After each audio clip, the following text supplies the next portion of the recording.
ప్రముఖ reality show big boss మరో కొత్త సీజన్తో ప్రేక్షకులను అలరించడానికి సిద్ధమవుతోంది. ఈసారి బిగ్ బాస్ సరికొత్త వైవిధ్యం కనిపించనుందని వార్తలు వస్తున్నాయి. భారత మాజీ క్రికెటర్ సంజయ్ బంగర్ కుమార్తె అనయా బంగర్ ఈ షోలో కంటెస్టెంట్గా ఎంట్రీ ఇవ్వనున్నట్లుగా సమాచారం. అనయా బంగర్ భారతదేశపు మొదటి ట్రాన్స్జెండర్ అథ్లెట్గా గుర్తింపు పొందింది. అనయా బంగర్ బాల్యం నుంచి క్రికెటర్. మొదటి ఆమె అబ్బాయిగా పెరిగారు. అండర్ ఏజ్ క్రికెట్లో యశస్వి జైస్వాల్ వంటి ప్రముఖ క్రికెటర్లతో కలిసి ఆడి తన ప్రతిభను చాటుకున్నారు. అయితే కాలక్రమేణా ఆమె త్వరలో మహిళా లక్షణాలను గుర్తించి తన జెండర్ ఐడెంటిటీని అంగీకరించారు. హార్మోన్ థెరపీ, ఇతర చికిత్సల ద్వారా ఆమె ఒక ట్రాన్స్జెండర్ మహిళగా మారారు.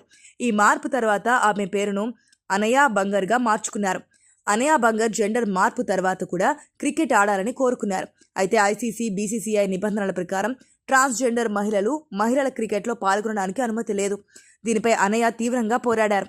తాను శాస్త్రీయంగా మహిళా అథ్లెట్ల మాదిరిగానే ఉన్నానని, తన శారీరక సామర్థ్యాలు కూడా వారికి సమానంగా ఉన్నాయని పేర్కొంటూ అనేక డాక్యుమెంటరీ వీడియోలను విడుదల చేశారు.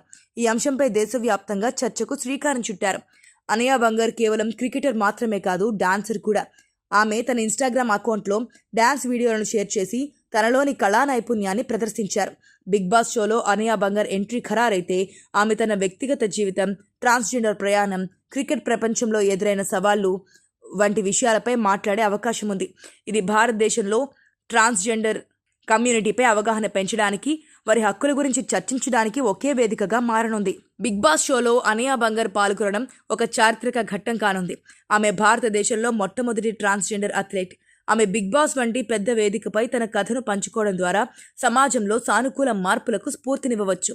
తన ప్రయాణం గురించి ఆమె చెప్పే విషయాలు చాలా మందికి ధైర్యాన్ని, ఆత్మవిశ్వాసాన్ని ఇస్తాయి.